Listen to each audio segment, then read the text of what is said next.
darsi waxaan ku qaadanaynaa sida IP address loo siiyo qalabka ku xiran network-ga gaar ahaan qalabka network ugu xiran qaab wireless ahaan sida mobilada iyo laptopska. hore waxaan soo aragnay sida IP address loo siiyo kombiyuutarada network ugu xiran qaab cable ahaan. markii aan ka hadlayno qalabka network ugu xiran qaab wireless ahaan sida loo siiyo IP address kama duuna wixii aan hore soo aragnay oo ahaa sida IP address loo siiyo qalabka network ugu xiran qaab cable ahaan. waa same wax farqi u dhaxeeya ma jiraan. waxaan ku bilaabaynaa marka mobilkan aan ku bilaabaynaa kaliya aan siinaya mobilkan waxaan tagaynaa desktop ayaan tagaynaa kadib waxaan tagaynaa IP configuration halkan aan ku qoraynaa marka IP-giisa hadda waxaa inoogu qoran 192.168.1.1 aniga ayaa hore ugu sii qoray IP-gan sidoo kale waxaa ku qoraysaa subnet mask-giisa close ayaa leedahay. waxaan tagaynaa sidoo kale mobilka labaad configuration ayaan tagaynaa IP configuration waxaan siinay sidoo kale cinwaankiisana waan siinay close ayaan leenahay. waxaan tagaynaa laptopka kaliya aan ku siinaynaa desktop ayaa tagaysaa kadib waxaa tagaysaa IP configuration laptopkan wuxuu haystaa IP14 iyo subnet mask 3x255 close ayaan leenahay. laptopka saddexaad ama laptopka labaad si fiican la fiiri markaan kaliya ku siino aan tagno IP configuration waxaa kor inoogu qoran marka hore laba option DHCP iyo static.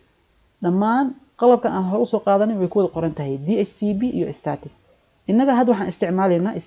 static wax kale ma ahan waa inaad kombiyuutarada iyo qalabka network-ga aad ku haysato canaawinta ku siisaa gacanta. waxaa ula jeedaa taasna waa qalab kasta oo network waan dul tagaynaa IP-giisa gacan ahaan aan ku qorayna waxaan leenahay IP-gaaga waa kan 192.168 IP-gaaga waa kana 192.168 adiga ka engineer ahaan adiga ayaa laga rabaa markii aad isticmaalayso static inaad kombiyuutarada iyo mobilada iyo printers aad network ku haysato in aad siiso IP address aad ku siiso gacantaada waana waxa ula jeeda waa ku qoraysaa. laakiin marka la joogo DHCP waa feature ama miiso oo kombiyuutarada iyo dhammaan qalabka networking ay leeyihiin taasoo ah in qalabka networking ay ku helaan IP address si automatic ah adigoonan IP address siinin kombiyuutarkan hore wuxuu ka qaadanayaa marka aad network ku xirto kombiyuutarka isla markaa wuxuu helayaa IP address si automatic ah ayuu ku qaadanayaa IP address. arrintan waa sharxi doona waxaa loo yaqaanaa DHCP dynamic host configuration waa weyga iyo qaabka kombiyuutarada iyo qalabka network ku xiran lagu siiyo IP address si automatic ah waan qaadan doonaa dhima lahan. hadda meeshan waxaa joognay laptopkan labaad waxaa inoo dooran marka DHCP maadaama DHCP inoo dooran yahay si automatic wuxuu ku helay IP-gan marka inaga ma doonin IP-gan waxaan rabnaa inaan ku siino laptopkan si static ah waxaan leenahay IP-gaaga waa kan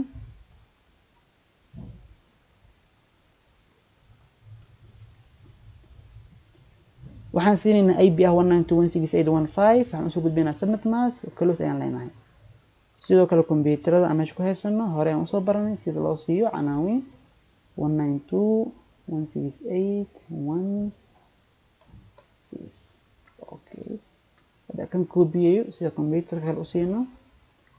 kombiyuutar kale ayaan tagaynaa desktopkiisa